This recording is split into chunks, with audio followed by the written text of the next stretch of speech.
Antes de começarmos, tenho um pequeno pedido. Estou tentando alcançar a marca de 1000 inscritos. É um número muito importante para mim. Por favor, clique no botão inscrever-se, subscribe. É apenas um pequeno clique, mas para mim é uma enorme motivação para continuar criando mais vídeos. Muito obrigado a todos vocês. A queda durou 3 segundos. Ela sabia por que os contou. Não por calma, não por compostura, mas porque sua mente se agarrou à contagem da maneira que uma pessoa se afogando se agarra a qualquer coisa sólida. 1. O chão desapareceu sob seus pés, e o ar frio subiu. 2. Ela ouviu a voz de Charles de cima, já distante, já recuando. 3. Então o chão de pedra do covil subiu e a atingiu como uma punição. Ela caiu pesadamente sobre o ombro e rolou, sentindo o impacto estalar em seus ossos. O fôlego saindo de seu corpo em uma única e aguda expulsão. Por um momento, ela só pôde ficar ali deitada de costas na escuridão absoluta, olhando para o nada, o peito ofegante, a mente ainda 3 segundos atrás de seu corpo. A abertura acima dela era um retângulo estreito de luz de tocha, cada vez menor à medida que seus olhos se ajustavam. A silhueta de um homem estava em sua borda. Charles. Ela disse o nome dele antes de entender o que estava vendo. Charles, e me dê sua mão. Ele deu um passo para trás da borda. A luz da tocha diminuiu quando algo pesado foi arrastado pela abertura acima. Pedra rangendo contra pedra. Então a escuridão, total, completa, sem piedade. Moran pressionou as palmas das mãos no chão e se levantou. Seu ombro gritou.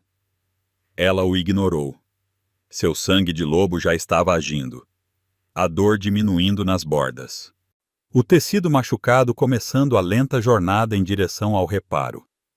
Mas ela mal notou isso também porque algo na escuridão a notara. Ela sentiu antes de ouvir. Uma mudança de pressão. Uma mudança no peso do ar. A maneira como a atmosfera em uma sala muda quando algo enorme começa a se mover. Então o cheiro a atingiu. Animal e ferro e algo antigo por baixo. Um almíscar tão espesso que revestiu o fundo de sua garganta. E então o som começou baixo, abaixo da faixa da audição normal e sentido nos dentes e no externo, antes de se tornar um rosnado subindo e subindo até encher o covil, como a água enche um cômodo selado, pressionando contra todas as paredes, contra sua pele, contra o interior de seu crânio. Ela correu. Puro instinto, sem pensamento. Seu corpo tomou a decisão antes que sua mente terminasse de processar o que seus sentidos estavam gritando para ela, e ela correu cega para a escuridão com as mãos estendidas à sua frente e o rosnado sacudindo o ar em suas costas. Suas botas atingiram o chão irregular, e ela tropeçou. Se segurou, continuou se movendo, e então algo maciço a atingiu por trás. Não um golpe completo. Se tivesse sido um golpe completo, ela estaria morta. Foi a borda de uma pata, um golpe de raspão, mas foi o suficiente para fazê-la girar para o lado contra a parede. Sua bochecha bateu na pedra. Ela sentiu gosto de sangue. Ela se afastou da parede imediatamente, mudou de direção, e desta vez ela a viu. O devorador havia entrado em um feixe de luz pálida que caía de algum lugar muito acima. Uma fenda no teto denso, pequena demais para escapar, mas larga o suficiente para derramar luar no chão. O que iluminou fez seus passos vacilarem por apenas um batimento cardíaco. Era enorme, maior do que qualquer coisa que ela já tinha visto em seus anos como lobo, maior do que os alfas mais velhos em suas formas transformadas, maior do que as histórias que os anciãos contavam para assustar os filhotes em obediência. Movia-se sobre 4 membros feitos para matar, agachado como rochas, ombros que rolavam com uma terrível graça fluida. Sua pelagem era o preto absoluto de um céu sem estrelas. Sua cabeça virou-se para ela e seus olhos capturaram o luar. Prata. Cinza prateado pálido e ardente. E ela correu. Mas naquele único batimento cardíaco vacilante, algo se pressionou em sua consciência contra sua vontade. A maneira como uma farpa se pressiona em um polegar, pequena e afiada, e impossível de ignorar. Algo sobre aqueles olhos, não a fome neles, embora a fome fosse real e vasta, e olhando diretamente para ela. Algo por baixo da fome, algo que não pertencia ao rosto de uma besta sem mente. Ela não teve tempo de pensar nisso. O devorador saiu de seu agachamento e atingiu o chão correndo. Ela o ouviu atrás dela, o ritmo de seu movimento diferente de um lobo, mais pesado e mais rápido ao mesmo tempo. O chão tremendo sob cada passada. Ela cortou para a esquerda sem aviso, pressionando-se em um canal estreito entre duas saliências de rocha muito apertadas para sua massa. Ela o ouviu parar bruscamente, ouviu o impacto frustrado de seu corpo contra a pedra, e ela continuou se movendo mais fundo no canal, as mãos traçando a parede até que o canal se abriu em um espaço mais amplo. E ela teve 3 preciosos segundos para respirar. Seu ombro ainda doía. Sua bochecha estava molhada. Ela pressionou as costas contra a parede e ouviu. O rosnado havia parado. Isso era pior de alguma forma do que o rosnado. Ela controlou sua respiração, inspirando pelo nariz, lenta, deliberada, e deixou seus sentidos de lobo fazerem o que foram feitos para fazer. Ela podia ouvi-lo, andando, os passos pesados e deliberados circulando a borda externa do espaço que ela havia encontrado. Sem pressa agora, sistemático. Não estava frenético. Não estava confuso. Estava paciente. A compreensão se instalou em seu estômago como água fria. Ele conhecia este covil. Cada passagem, cada canal, cada beco sem saída. Ele tinha todo o tempo do mundo, e ela não tinha nenhum. Mais cedo ou mais tarde, ela teria que se mover. E quando ela se movesse, ele estaria pronto. Ela pressionou 2 dedos na marca da mordida em seu pescoço. Ainda sensível. Apenas na noite passada. Os dentes de Charles na base de sua garganta, a explosão de dor seguida de calor, a marca do vínculo se instalando em sua pele da maneira que deveria. Ela não pensou 2 vezes sobre isso. Ela era um lobo. Mordidas de acasalamento eram tão naturais quanto respirar. Cada par ligado usava uma. Ela a tocou esta manhã com uma espécie de admiração silenciosa, esta prova de pertencimento, da profecia finalmente realizada em carne. Sua filha será acasalada com um rei. Ela fechou os olhos, abriu-os. Sua mãe chorou quando o vidente proferiu aquelas palavras. Seu pai as leu como elevação, como destino, como os deuses finalmente se lembrando que a família Crane existia. E Maureen acreditou. Acreditou durante todos os meses de namoro. E acreditou quando Charles chegou ao portão de seu pai sem avisar.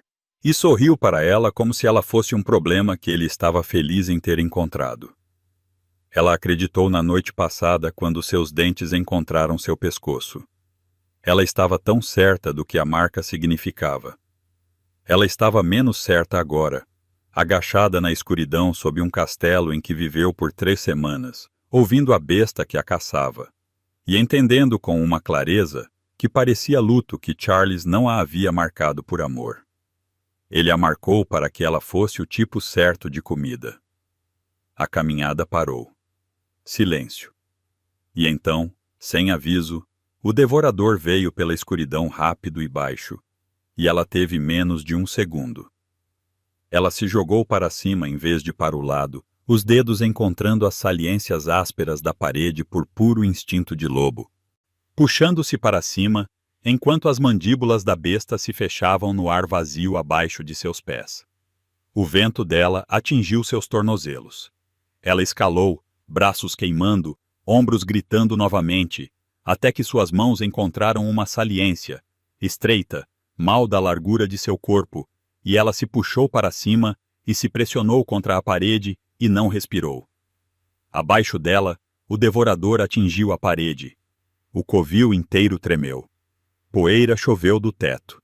Ele se ergueu e atingiu a parede novamente, garras arranhando a pedra, e ela sentiu cada impacto através da rocha em suas costas. Ele não conseguia alcançá-la.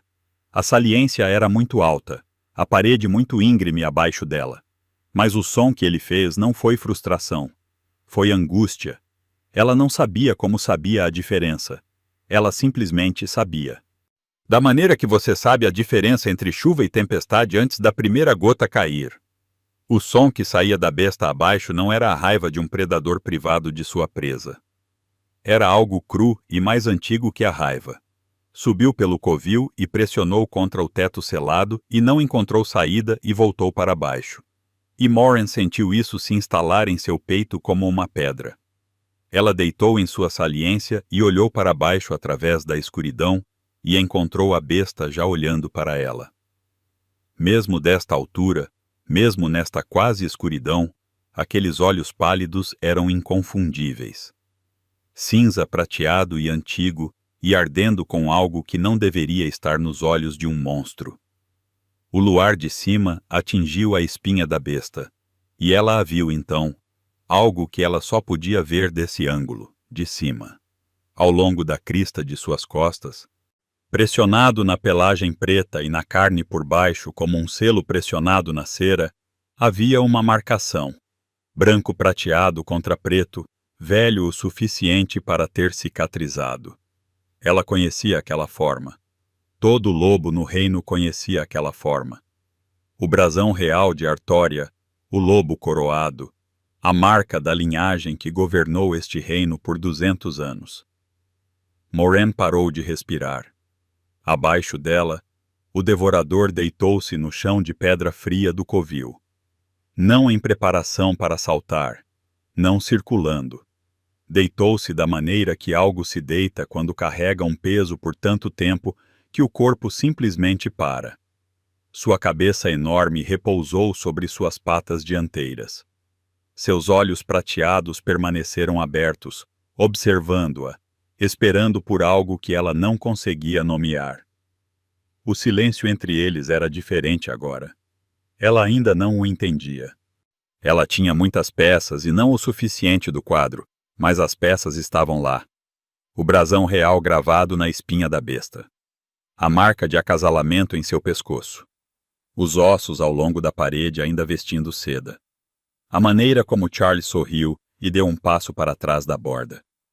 A maneira como esta criatura, que já deveria tê-la despedaçado 3 vezes, recuou cada vez com algo em seus olhos que parecia contenção, como se estivesse lutando contra si mesma, como se parte dela não quisesse. Ela pressionou os dedos na marca real em seu pescoço e olhou para a besta marcada abaixo dela. E o pensamento que se formou não foi o pensamento de uma mulher que acabara de sobreviver à sua noite de núpcias no covil de um monstro. Foi o pensamento de uma mulher que acabara de começar a entender a forma da armadilha. Não apenas a dela. A dele também. Ela não dormiria esta noite. Ela sabia disso. Mas ela puxou os joelhos para o peito e manteve os olhos na besta abaixo. E ela começou muito quietamente a pensar. 6 semanas antes, a manhã cheirava a névoa de rio e pão de sua mãe. Moran estava na janela da casa de sua família, no bairro mercantil de Aldemir, e observava o rio Karen desaparecer sob a névoa matinal. E ela pensava na profecia como sempre fazia. Da maneira que uma língua encontra um dente solto, não porque quer, mas porque não consegue parar. Sua filha será acasalada com um rei, e seu sangue mudará o curso de um reino. A vidente que proferiu aquelas palavras estava morta há 3 dias, quando chegaram aos seus pais. Videntes desse tipo, os antigos, aqueles cujas visões chegavam não como sussurros, mas como certezas que custavam algo para carregar. Não viviam muito depois que os grandes chegavam, como se a visão os consumisse. Seu pai a tomou como prova de sua importância. Sua mãe chorou por uma semana e depois começou silenciosa e metodicamente a garantir que Moiraine soubesse como entrar em uma sala cheia de nobres sem envergonhar ninguém.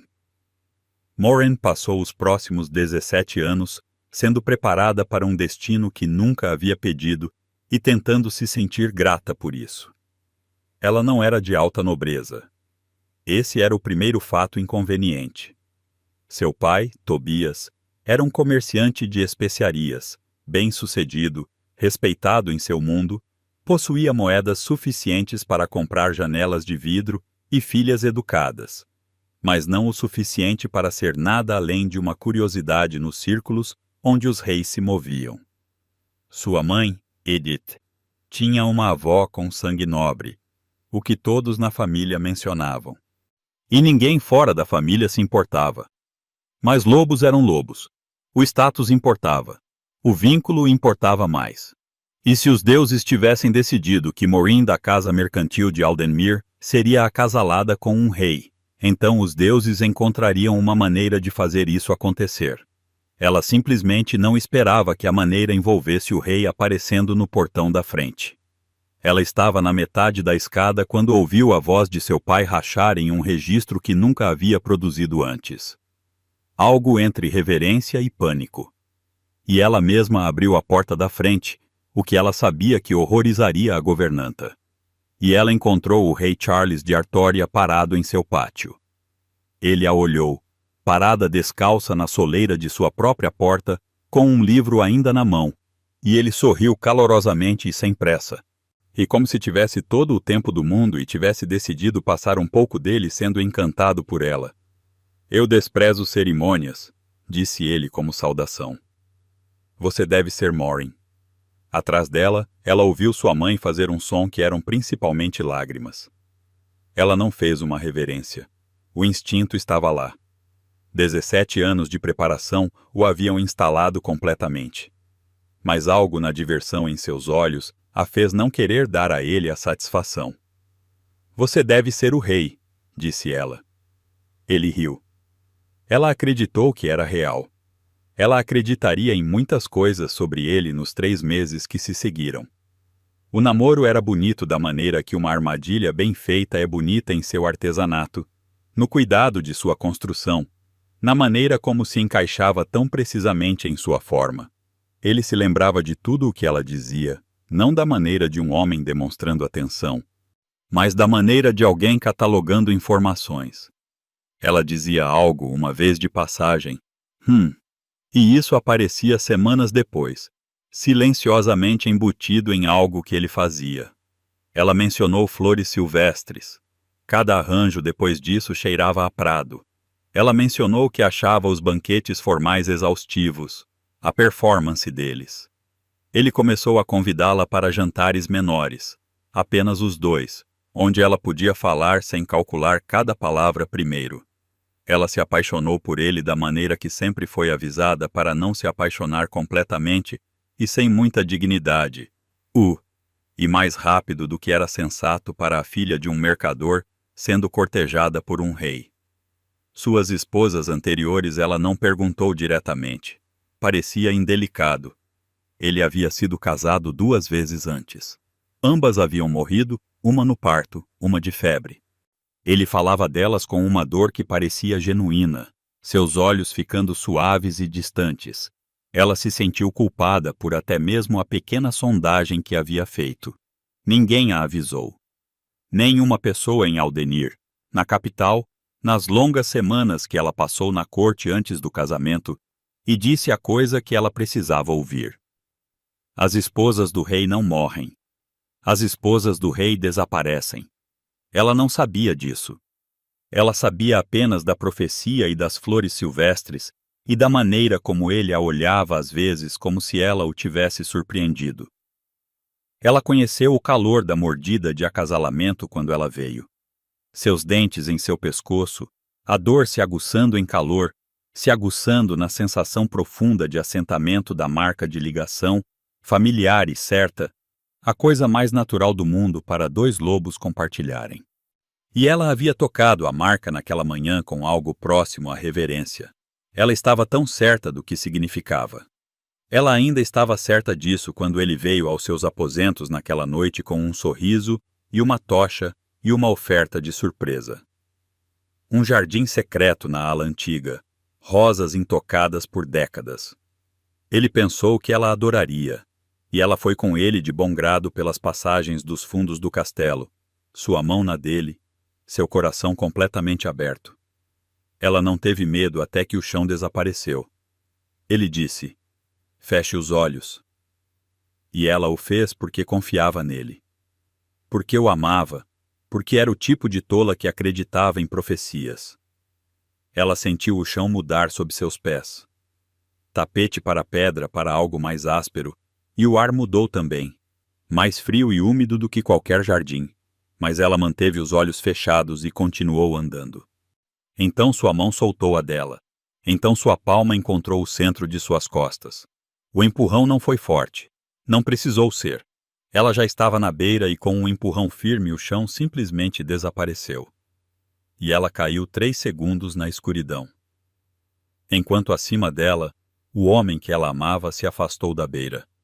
E sua expressão, a última coisa que ela viu antes que a escuridão a tomasse, não foi dor. Foi alívio. Ela deve ter ficado na beira por 3 horas, talvez 4.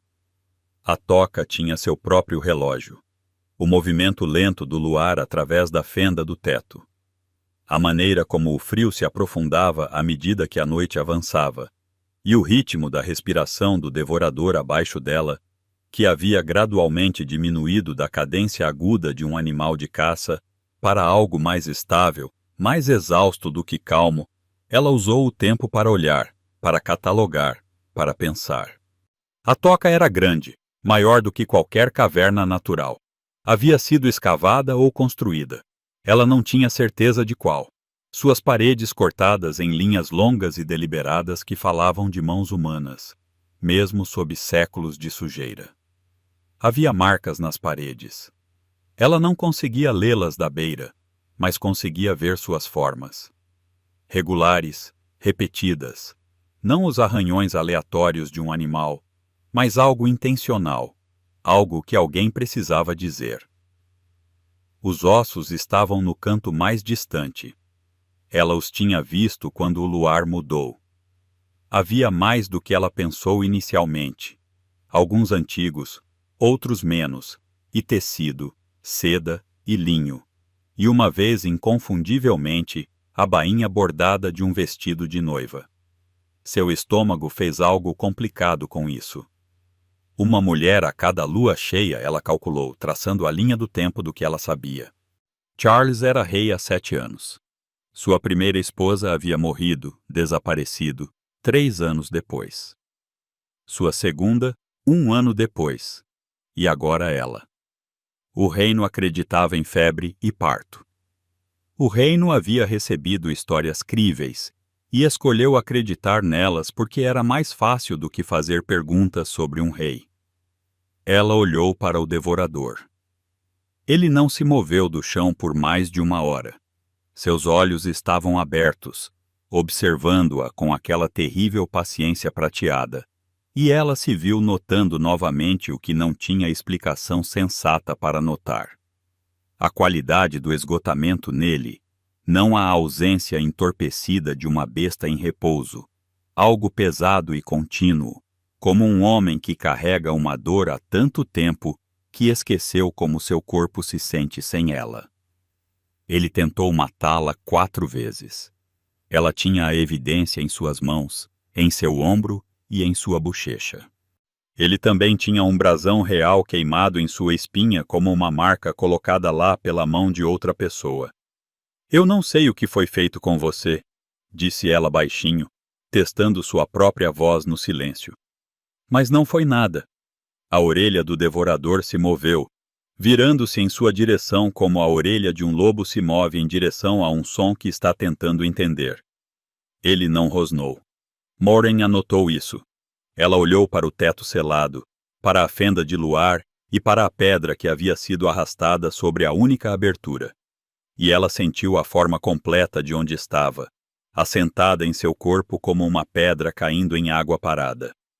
Selada, sem porta, sem tranca para arrombar, sem maçaneta para forçar, apenas rocha sólida, e a besta abaixo, e os ossos no canto, e a marca em seu pescoço que deveria ser amor.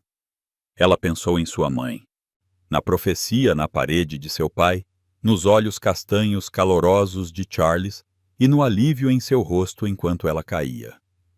Ela pressionou as costas contra a parede e olhou para a besta e tomou uma decisão. Ela não ia morrer ali. E com uma certeza que ela não conseguia explicar completamente e ainda não entendia, ela não achava que ele a deixaria. Ela não desceu da beira no primeiro dia. Ela sentou com os joelhos dobrados contra o peito e o frio penetrando em suas roupas, e ela falou. Não porque ela tivesse um plano, não porque acreditasse que funcionaria. Ela falou como uma pessoa fala quando está sozinha com algo insuportável por tempo suficiente que o silêncio começa a parecer um segundo inimigo. Ele veio ao portão do meu pai pessoalmente, disse ela. Sua voz estava rouca de desuso. Do frio e dos 3 dias respirando ar que tinha gosto de ferro e pedra velha. Abaixo dela, o devorador andava em seu caminho desgastado, mas sua cabeça estava virada para ela, ouvindo, ou algo próximo o suficiente de ouvir que a diferença não importava. Sem cerimônia. Ele disse que desprezava a cerimônia. Eu pensei que isso significava que ele era diferente. Ela pressionou as costas mais forte contra a parede. Eu pensei muitas coisas. Ela contou tudo a ele. O namoro, as flores silvestres, os jantares pequenos e a maneira como ele se lembrava de tudo o que ela dizia. A profecia que seu pai havia emoldurado na parede. Sua mãe chorando. 17 anos de preparação para um destino que acabou sendo uma entrega. Ele me mordeu, e eu agradeci aos deuses por isso, disse ela. As palavras tinham um gosto amargo. Eu toquei a marca a manhã toda como se fosse algo sagrado. Eu o segui na escuridão de olhos fechados porque ele me disse para fazer isso. Ela fez uma pausa. Olhou para baixo. A besta parou de andar. Ela estava diretamente abaixo dela agora, olhando para cima. Aqueles olhos prateados fixos e sem piscar na escuridão. E então ele me empurrou. O devorador não fez som. Eu sei que você me entende, disse ela. Eu sei desde a primeira noite. E eu sei que você não é o que eles fizeram você parecer daqui de cima. Ela olhou naqueles olhos prateados por um longo momento. Eu vejo isso. Seja o que for, eu vejo isso toda vez que você me olha. Parece a mesma coisa que tenho sentido por 3 dias. Ela deixou o silêncio pairar. Parece traição. A cabeça da besta caiu ligeiramente, sem quebrar o contato visual, apenas caindo. A maneira como a cabeça de uma pessoa cai quando algo verdadeiro a encontra em um lugar que ela não estava aguardando. Moran se desenrolou da parede. Eu vou descer, disse ela. Estou com medo. Quero ser honesta sobre isso. Mas não acredito que você queira me matar. Ela balançou as pernas sobre a borda da beira. Eu não acho que você quis matar ninguém. Ela desceu lentamente, observando-o o tempo todo. O devorador não se moveu. Quando suas botas tocaram o chão da toca, ela se endireitou e o encarou do outro lado de 12 pés de pedra fria, e seu batimento cardíaco era muito alto em seus próprios ouvidos, e ela não correu. A besta a observou. Ela a olhou como algo olha quando esqueceu o que é ser olhado sem hesitar. Suas narinas se moveram. Lendo-a, ela percebeu o medo que ela carregava, a dor, a raiva por baixo de ambos. Ele ficou absolutamente imóvel e leu tudo isso e não fez nenhum movimento em direção a ela. Eu não sei o que foi feito com você, disse ela. Sua voz se manteve. Mas eu vou descobrir, e quando eu descobrir, eu vou consertar. Ela encontrou aqueles olhos prateados. Isso não é uma gentileza. Isso é uma promessa. O devorador a olhou por um longo tempo. Então ele se virou e caminhou até o fundo da toca e se deitou de frente para a parede. E tudo na maneira como ele fez isso, a pesadez ou a ausência de qualquer tensão em seu corpo dizia a mesma coisa. Não sono, não descanso, derrota. Algo sobre isso era mais difícil de olhar do que a fome tinha sido. Ela encontrou a água sozinha no segundo dia. Uma fina infiltração ao longo da parede leste coletando em uma bacia rasa de rocha. Ela bebeu, encheu o que podia carregar em suas mãos em concha e começou a se mover ao longo das paredes. Ela estava procurando uma saída. Ela passou as palmas das mãos por todas as superfícies, sentindo variações, mudanças de temperatura ou movimento de ar. A ressonância oca, que poderia significar algo do outro lado. O devorador a observou de sua posição no fundo da toca, não a seguindo, não interferindo, suportando sua presença como algo suporta o clima. Ela encontrou as inscrições no terceiro dia. Elas corriam ao longo da base da parede norte em linhas contínuas esculpidas na escrita formal dos primeiros séculos do reino. Letras antigas, cortes profundos feitos por algo que precisava de garras para fazê-lo e paciência para fazê-lo cuidadosamente. Ela se agachou e leu. Nomes primeiro, datas, e ao lado de cada um algumas linhas, não exatamente registros, mas como o tipo de palavras escritas, quando as palavras são a única coisa que resta para oferecer. Helena da casa Voz, lua cheia do mês da tempestade. Ela cantarolou para si mesma na escuridão, e foi o som mais terrível e bonito que já ouvi. Ela não merecia esse fim. Moran pressionou os dedos nas letras. Oh! Olhou para o comprimento da parede e contou. 2 nomes, apenas 2. Ambos recentes.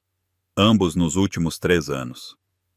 Ela esperava mais, e o alívio de encontrar apenas 2 se complicou imediatamente, quando ela percebeu quem eram essas 2 mulheres. A primeira esposa do rei Carlos teria morrido no parto. A segunda teria morrido de febre. Ela levantou-se lentamente, virou-se e olhou para o devorador do outro lado da toca. Ele não se mexeu, ainda de frente para a parede, ainda carregando sua derrota como um peso físico. 2, ela disse. Em 3 anos antes disso, nada. A orelha do devorador moveu-se. A madrasta começou isto quando Carlos se tornou rei. Ela estava a juntar as peças em voz alta, da maneira que sempre pensara, falando a forma das coisas até que elas se revelassem. O que significa que você nem sempre foi assim. Ela atravessou a toca lentamente até estar mais perto do que alguma vez tinha chegado voluntariamente. Quem eras tu? O devorador virou a cabeça e então fez algo para o qual ela não estava preparada. Levantou-se e moveu-se, não na sua direção, mas para a seção da parede à esquerda das inscrições, onde a pedra era mais nova e a escultura mais recente. Colocou uma garra contra a parede e, com uma deliberadeza que lhe parou a respiração, riscou uma única palavra na pedra. Ela aproximou-se e leu-a. Kius. O ar saiu dela. Ela conhecia aquele nome. Cada lobo no reino conhecia aquele nome. Alpha Rei Cyrus, o filho primogênito do velho rei, o herdeiro legítimo do trono de Artória. Morto há 4 anos, disseram que morto antes de poder ser coroado. Nenhum corpo, nenhuma sepultura, apenas o luto da madrasta e a coroação de Carlos no mesmo mês. Ela olhou para a besta, para o brasão real queimado na sua espinha, visível agora enquanto estava de lado para ela na luz fraca. Para os olhos prateados que a observavam com aquela atenção antiga e exausta. Ela não te matou, disse Morin. Ela tornou-te pior do que morto. Ela compreendeu tudo agora. O velho rei enfraquecido pela doença. Uma madrasta com conhecimento de magia antiga. um enteado que se interpunha entre o seu filho e um trono. Uma maldição que transformou o herdeiro num monstro que precisava de ser alimentado e uma alimentação que exigia sangue real, o que significava casamento, o que significava que Carlos precisava de uma razão para continuar a casar, e as suas esposas precisavam de uma razão para continuar a desaparecer. Um sistema perfeito e selado de crueldade construído para durar indefinidamente. Ela pensou nos seus pais, na profecia na parede, em como era fácil construir uma armadilha à volta de uma pessoa se compreendesse no que ela acreditava. A raiva chegou, calma e profunda e inteiramente resolvida. Vou encontrar uma maneira de sair desta parede, disse ela, e então vou queimar o que eles construíram até ao chão. Ela manteve o olhar de Cyrus. Ambos os nossos. Eu falo a sério. A besta olhou para ela. Algo moveu-se naqueles olhos prateados. Demasiado complexo para nomear, demasiado deliberado para descartar. Ele manteve o olhar dela por 3 segundos completos antes de desviar o olhar. Ela aceitou-o pelo que era, um começo. Os dias que se seguiram fizeram o começo de algo que ela não tinha planeado. Ela falava enquanto trabalhava nas paredes. Foi assim que começou. Preenchendo o silêncio porque o silêncio fazia a toca parecer menor, narrando o seu pensamento em voz alta porque era assim que ela pensava melhor. Mas gradualmente, quase sem ela notar, tornou-se menos narração e mais conversa. Ela dizia algo e parava, e Cyrus respondia, não com palavras, mas com a linguagem precisa e legível que o seu corpo tinha desenvolvido ao longo de anos de precisar de comunicar sem ela, o giro da orelha para a atenção, o piscar lento para a compreensão. O ângulo particular da cabeça que significava que ela tinha dito algo que tinha pousado em algum lugar real. Ela aprendeu o seu vocabulário e ele aprendeu o dela e a distância entre eles fechou-se não dramaticamente, mas por graus, pelo acúmulo lento e diário de proximidade da sua voz e da sua atenção e da crescente facilidade de ser conhecida. No 9º dia, ela sentou-se com as costas contra a parede norte, lendo as suas inscrições novamente. E ele veio e deitou-se a 6 pés de distância, e nenhum deles fez nada disso. No 11º dia, ela estava a trabalhar numa secção da parede perto do canto oeste, um local que ela tinha identificado pela ressonância sob as suas palmas, e sentiu-o acomodar-se atrás dela, perto o suficiente para que o calor do seu corpo a alcançasse através do frio. Ela não parou de trabalhar, mas sentiu-se mais firme. Ela pensou nisso mais tarde. Quão firme ela se sentiu com uma besta às suas costas. A lua cheia veio no 14º dia. Ela soube disso antes de o sentir. Cyrus disse-lhe à sua maneira. A inquietação a regressar. Aquele andar agitado que ela reconheceu da sua primeira noite. Os seus olhos turvos com algo entre pavor e vergonha. Ele manteve uma distância deliberada dela de uma forma que parecia protetora, vestindo o disfarce de retirada. A fome está a chegar, disse ela. No 2º dia, não era uma pergunta. Ele parou de andar, olhou para ela, desviou o olhar. Não é culpa tua, disse ela. Aconteça o que acontecer, nada disto foi alguma vez culpa tua.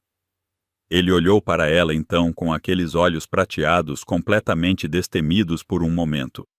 E o que estava neles quebrou algo no seu peito que ela não tinha vocabulário para e não tentou nomear. Na noite da lua cheia, a pedra acima deles rangeu. A luz da lua inundou e uma figura caiu da abertura e bateu com força no chão. E antes que Maureen tivesse respirado fundo, a fome tomou conta de Cyrus. Ela viu acontecer. Viu o controlo que ele tinha construído ao longo de 14 dias ser despojado em segundos por algo mais antigo e mais forte do que a vontade. E ele estava do outro lado da toca antes que a rapariga tivesse encontrado os pés. Maureen moveu-se. Ela atravessou o espaço e colocou-se entre eles e abriu os braços e disse: Parem! A rapariga atrás dela gritou. Maureen sentiu o calor de Cyrus às suas costas, perto o suficiente para sentir cada respiração que ele dava, e ela não se moveu. Grace, disse ela sem se virar. A rapariga tinha gritado um nome em algum momento. Ela tinha-o apanhado. O meu nome é Maureen. Mova-se para a parede esquerda lentamente. Ela ouviu um arrastar atrás dela. Então virou-se e encarou Cyrus. Ele estava a tremer, não em movimento, imóvel como pedra, mas a própria imobilidade vibrava, cada músculo travado numa guerra entre a fome que o rasgava e algo que não conseguia sobrepor. Os seus olhos encontraram o seu rosto e mantiveram-no, e estavam desesperados de uma forma que atravessou todo o barulho da fome e pressionou diretamente no lugar do seu peito, que se abria há 14 dias. Eu sei, disse ela baixinho. Ela aproximou-se dele. Eu sei o quão mal é. Eu sei que me consegues ouvir por baixo disso.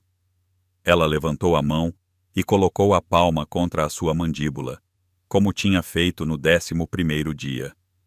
Ela está sob a minha proteção. E tu és mais forte do que aquilo que eles fizeram de ti. Ela manteve o olhar dele. Fica comigo, Cyrus. O som que saiu dele então atravessou a toca e pressionou contra as paredes e não tinha para onde ir. E foi o som mais humano que ela alguma vez tinha ouvido de uma garganta desumana. O tremor abrandou. A fome não desapareceu. Ela podia vê-la na tensão à volta dos seus olhos, na linha travada da sua mandíbula, mas tornou-se algo que ele estava a segurar, em vez de algo que o segurava. Ele respirou lenta e irregularmente e controladamente. Os seus olhos mantiveram-se no seu rosto. Grace, pressionada contra a parede do fundo, fez um som que era principalmente descrença.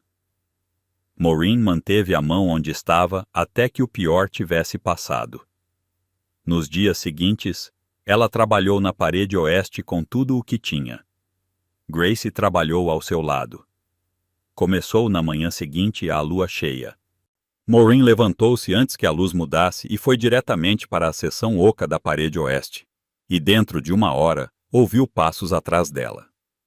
Grace, ainda no seu vestido de noiva rasgado, ficou a poucos metros de distância com os braços cruzados sobre o peito e o queixo levantado de uma forma que dizia que ela tinha tomado uma decisão e não estava a convidar debate.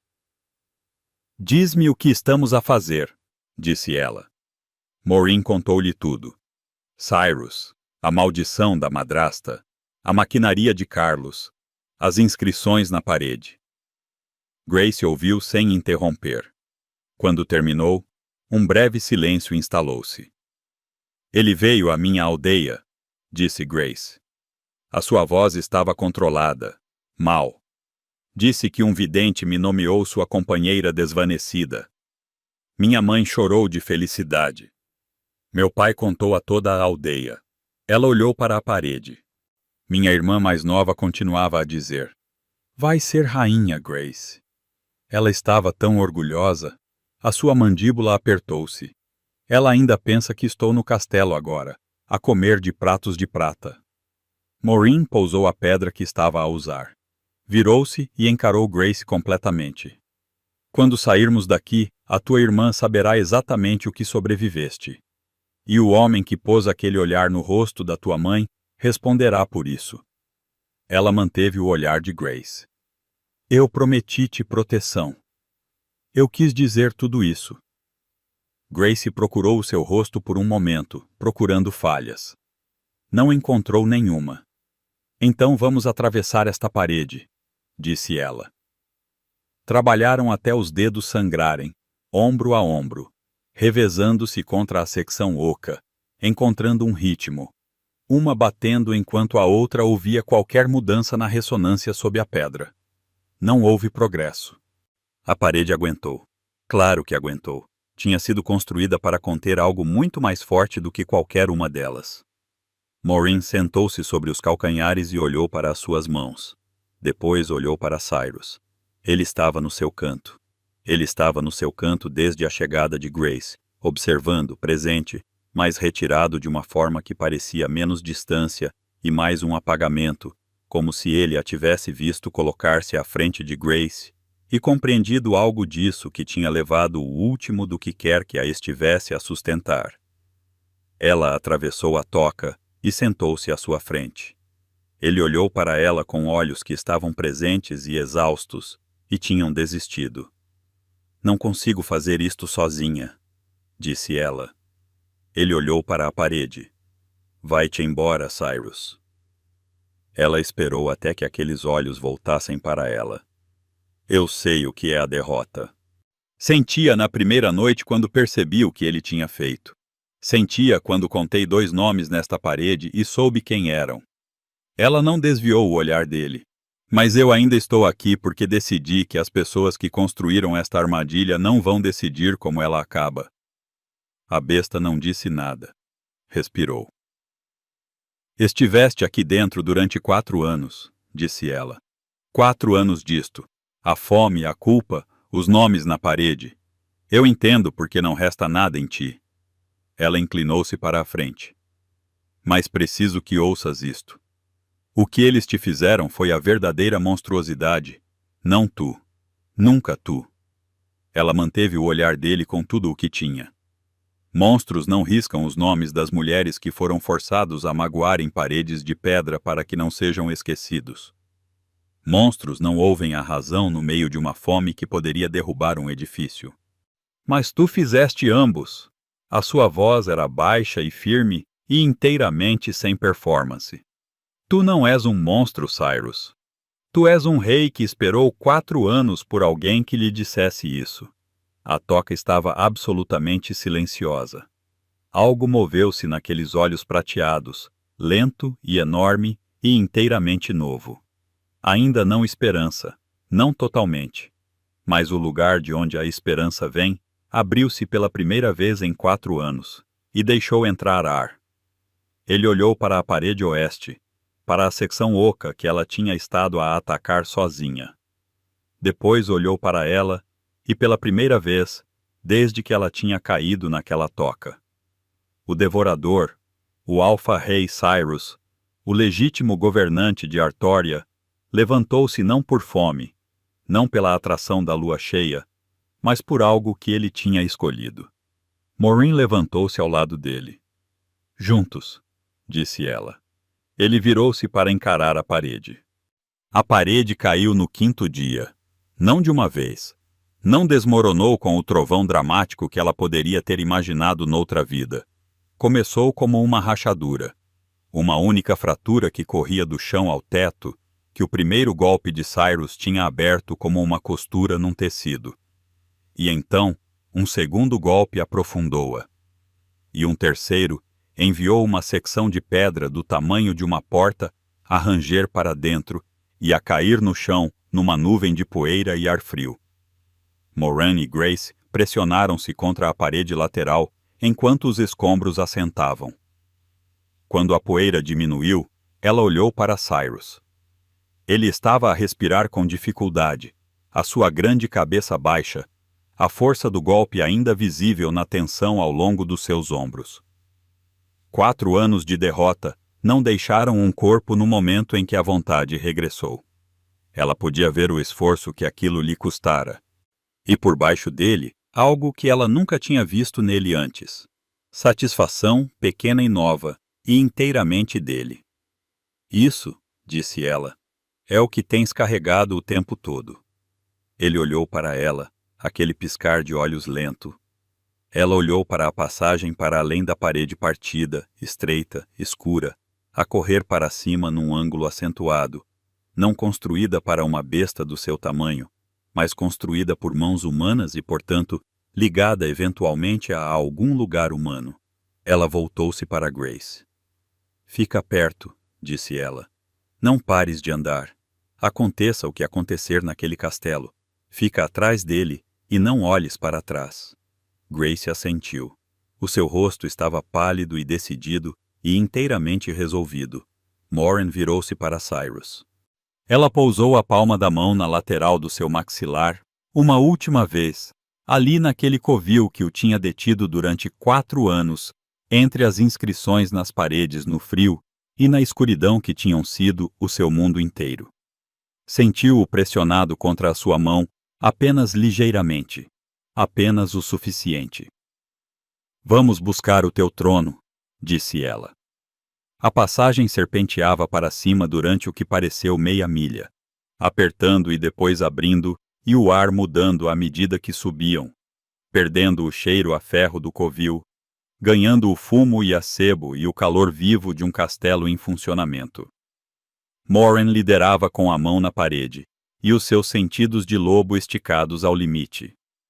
Gracie era uma presença constante ao seu ombro. Atrás de ambas, Cyrus movia-se com um silêncio notável para algo do seu tamanho, que é como se o covil o tivesse ensinado a tornar-se o mais pequeno possível, mesmo quando já não precisava. A passagem terminava numa parede que não era de pedra, mas de madeira, um painel. Ela sentiu as bordas, encontrou o fecho e abriu-se num corredor de arrumação forrado com barris e ervas penduradas que balançavam na corrente de ar súbita. Vazio. Ela suspirou. Eles moveram-se. O castelo estava nos seus ritmos de fim de noite, o grande salão a acalmar-se após a hora do jantar, os corredores a esvaziar-se de tráfego. Moren conhecia a planta. 3 semanas como rainha pelo menos tinham lhe dado isso. Ela sabia onde ficava o grande salão, onde ficava a sala do trono, e, mais importante, onde Charles realizava a sua corte noturna com os nobres que ficavam até tarde para ganhar favor. Ela tinha 3 corredores para atravessar antes de estarem em terreno aberto. O primeiro estava vazio.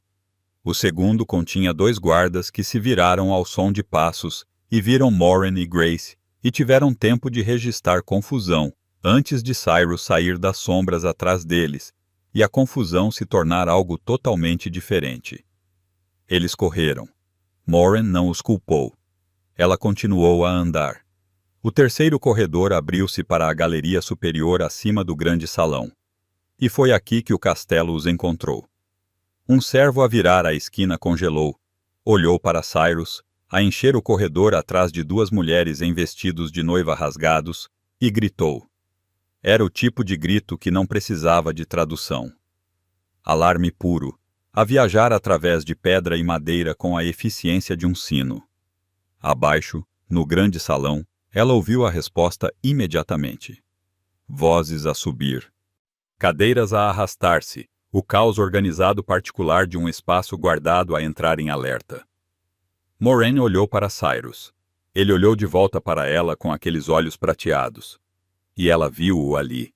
A coisa nova, a coisa resolvida, a coisa em que ela o tinha convencido a acreditar que merecia.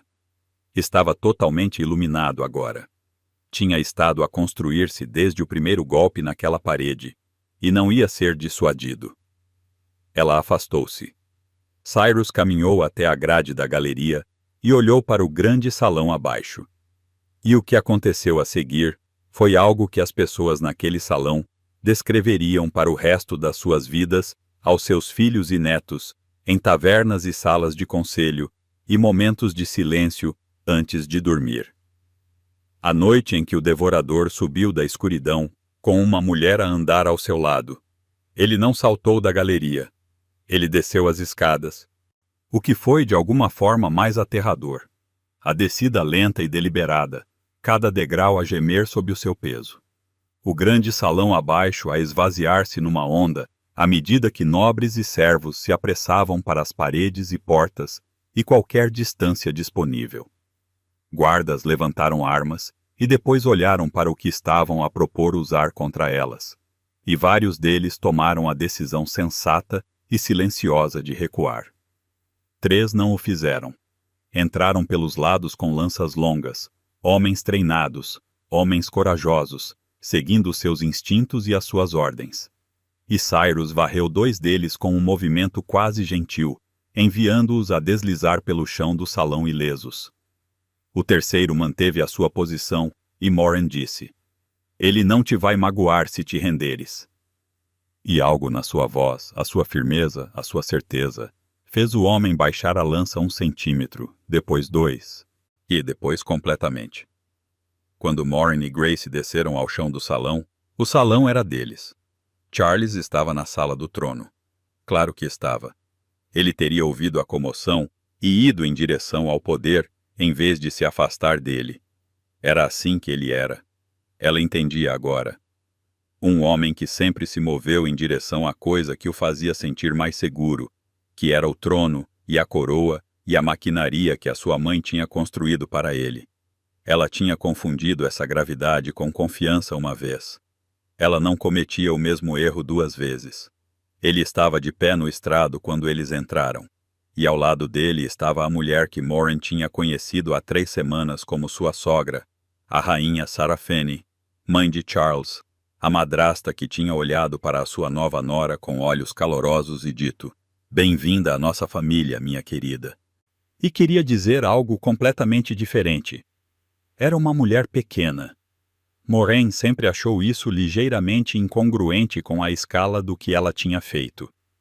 Pequena e composta e vestida de cinzento, à vontade com o tipo de quietude que não vinha da calma, mas da confiança absoluta de que cada situação já estava sob controle. Essa confiança não sobreviveu ao momento em que Cyrus entrou pela porta da sala do trono. Charles moveu-se primeiro 2 passos involuntários para trás, o calcanhar a tropeçar na borda do estrado. O seu rosto fez aquilo que os rostos fazem quando a história que eles têm contado a si mesmos encontra algo que não cabe nela. Ele esperava que o devorador ficasse no covil. Ele tinha construído toda a sua vida na suposição de que ele ficaria no covil. Durante 4 anos o sistema tinha aguentado, e o trono tinha sido dele, e o monstro na cave tinha sido problema de outra pessoa para herdar. Ele não tinha planeado para Morin. "Isto é impossível", disse Sarah Fanny, a sua voz composta. Ela estava a olhar para Morin, não para Cyrus, o que disse a Morin tudo sobre onde a verdadeira inteligência naquela sala sempre residira. "Tu devias estar morta." "Eu sei", disse Morin. Ela caminhou para a frente até ficar no centro do chão da sala do trono, e Cyrus veio ficar ao seu lado, e ela sentiu o calor dele ao seu ombro, a forma como o tinha sentido através da parede do covil no 11º dia. Firme. "Construíste uma armadilha muito boa. Apenas não a construíste para alguém que estivesse atento." Os olhos de Sarah Fanny moveram-se para Cyrus. Algo cintilou neles. Não culpa. Culpa exigia a admissão de que algo tinha estado errado. O que se moveu pelo seu rosto estava mais perto de cálculo. A rápida reavaliação de uma posição que tinha acabado de mudar. "Era necessário", disse ela. A maldição exigia ser alimentada. A alternativa era deixá-la destruir a linhagem real inteiramente. Estavas a proteger a coroa do teu filho." Morin disse as palavras saíram muito planas e muito claras. A forma como as palavras saem quando a raiva esteve sentada com elas, tempo suficiente para queimar tudo o que é desnecessário. "Não, amaldiçoaste um homem que confiou em ti. Alimentaste mulheres para ele, mulheres com famílias, mulheres com irmãs que ainda pensam que estão a comer de pratos de prata porque era conveniente. Porque manteve o segredo e manteve o teu filho num trono que nunca foi dele." Ela não levantou a voz. Ela não precisava. "E tu disseste a ti mesma que era necessário para não teres de usar a palavra que se encaixa." A sala do trono estava muito silenciosa. Sarah Fanny olhou para ela com aqueles olhos calculistas e não disse nada. Morin virou-se para Cyrus.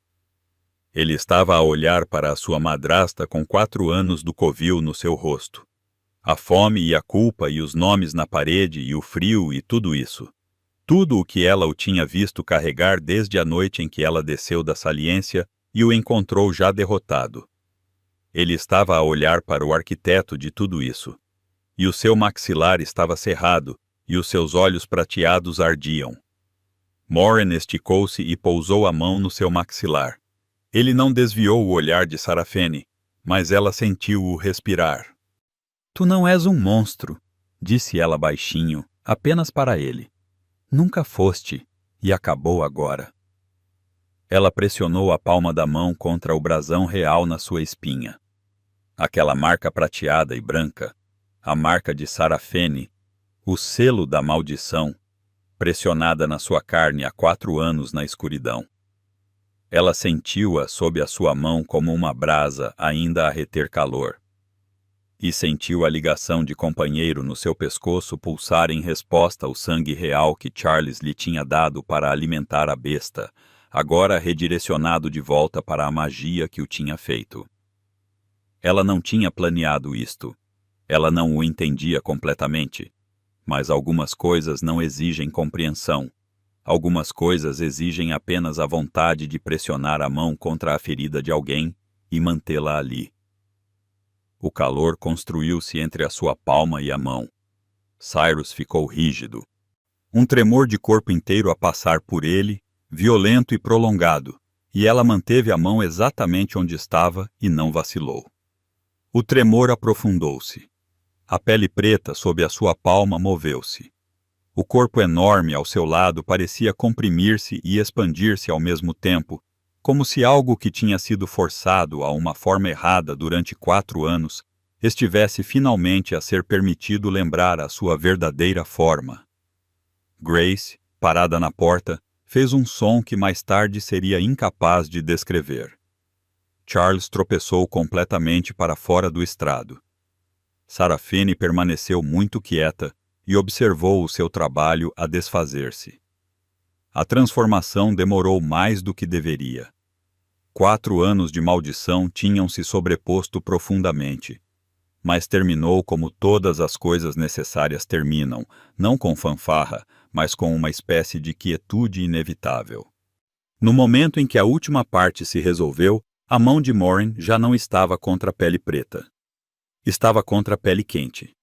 Ela olhou para cima. Ele era alto, mais alto que Charles, e mais alto que a maioria dos homens que ela tinha visto, largo de ombros com a constituição de alguém que tinha treinado para a guerra antes de uma maldição ter redirecionado tudo isso para outra coisa. O seu cabelo era escuro, o seu maxilar afiado, e os seus olhos, cinzento-prateados, pálidos e ardentes e antigos, eram os mesmos olhos que ela tinha estado a ler durante semanas na escuridão. Ele olhou para ela e ela olhou para ele, e nenhum deles falou por um momento, porque havia demasiado no caminho da fala. E não importava, e nenhuma das palavras importava ainda porque o reconhecimento entre eles já estava completo. Tinha estado completo desde a noite em que ela desceu de uma saliência em direção a uma besta da qual todos os vivos teriam fugido e disse: "Eu vejo-te."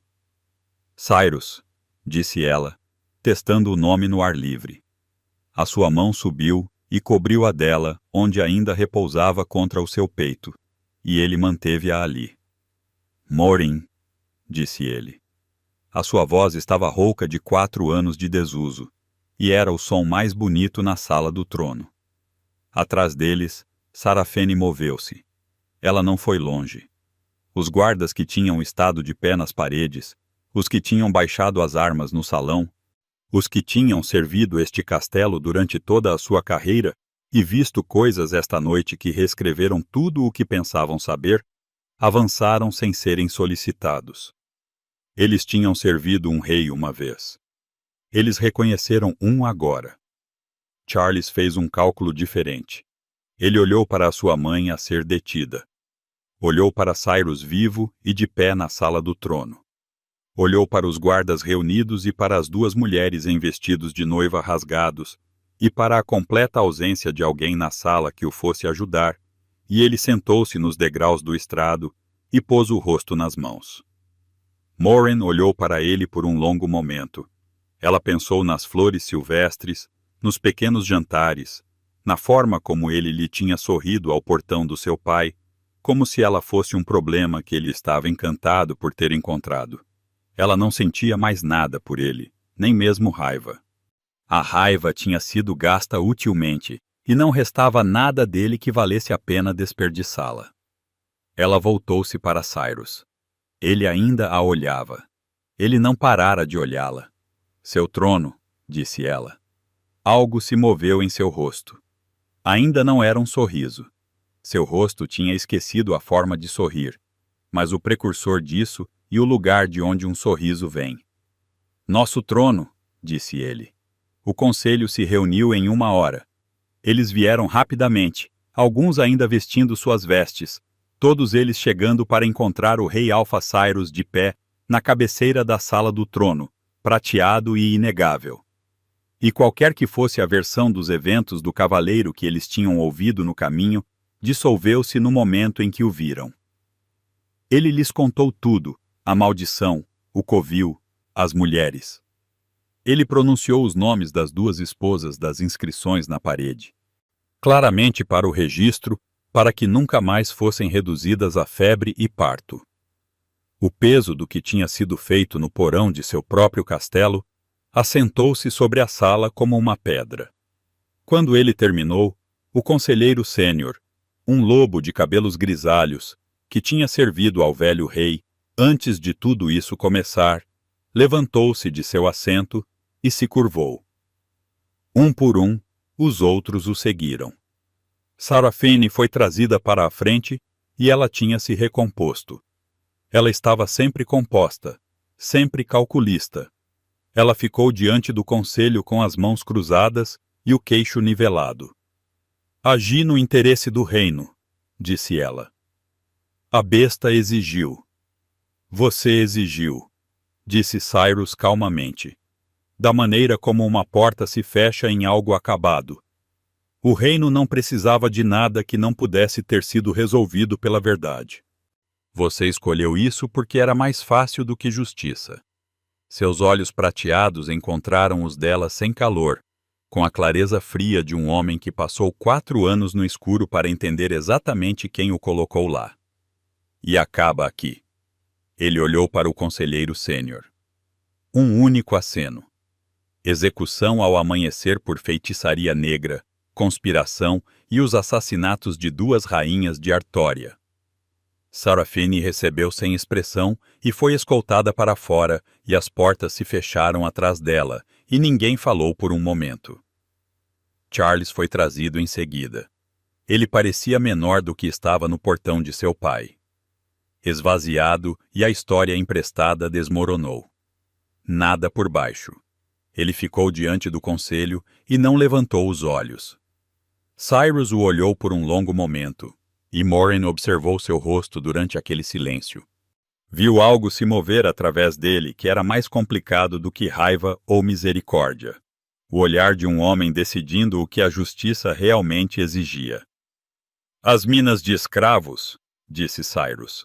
Ele as trabalhará como as mulheres que ele me alimentou nunca tiveram a chance de trabalhar por nada.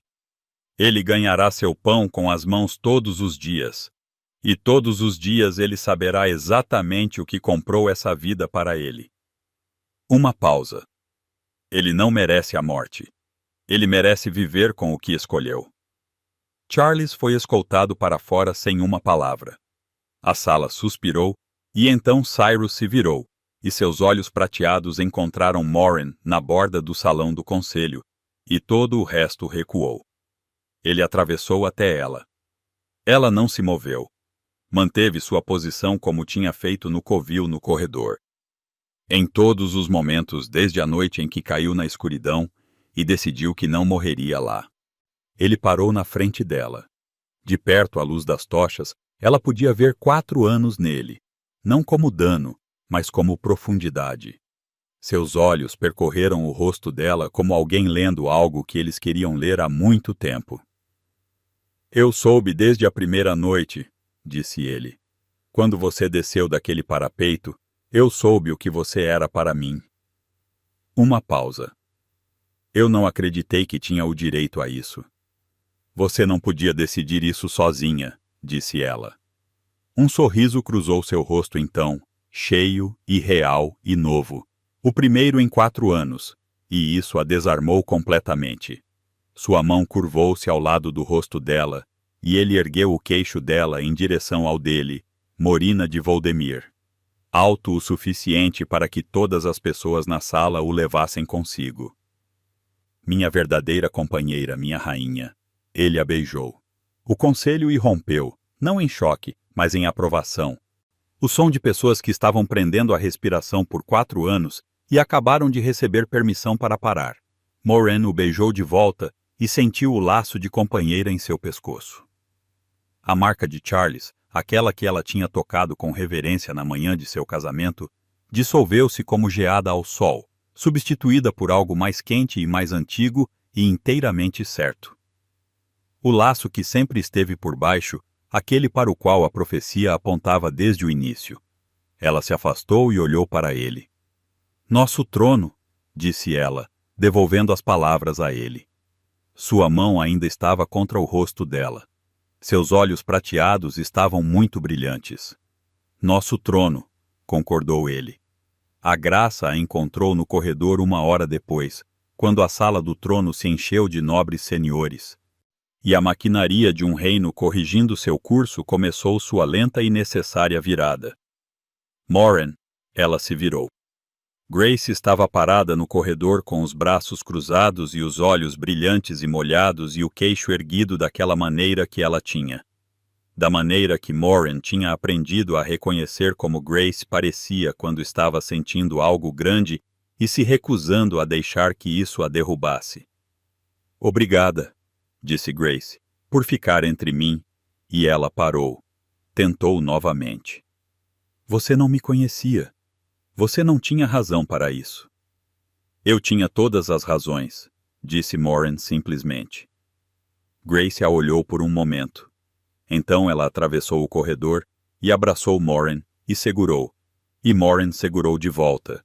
E nenhuma delas disse mais nada porque não havia mais nada a dizer.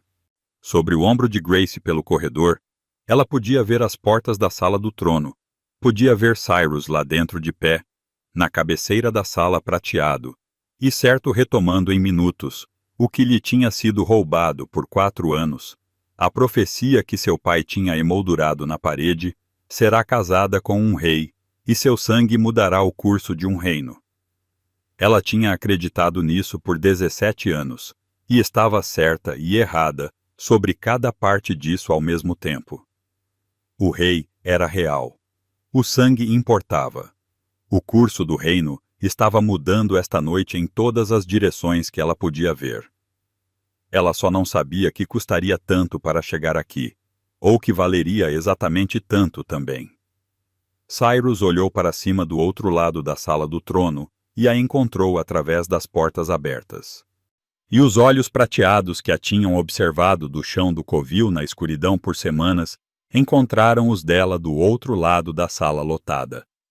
Ela não desviou o olhar. Ele também não. Se esta história moveu algo em você, se você sentiu cada momento naquele covil, cada escolha que Moiraine fez e cada resposta silenciosa que Cyrus lhe deu na escuridão, então você é exatamente para quem este canal foi feito. Inscreva-se para nunca perder a próxima história. Deixe um comentário abaixo. Diga-me qual momento ficou com você. E se você conhece alguém que ama um romance onde o amor é conquistado através do fogo, compartilhe isso com eles. Obrigado por ouvirem até o final deste vídeo. Eu realmente valorizo cada momento que vocês passaram aqui comigo. Neste momento, estamos a caminho de alcançar o primeiro marco, 1000 inscritos. Se as minhas histórias tocaram vocês pelo menos um pouco, por favor apoiem-me clicando no botão inscrever-se, subscribe. Cada inscrição de vocês é uma enorme motivação para eu continuar a escrever e trazer mais histórias valiosas. Vejo-vos no próximo vídeo.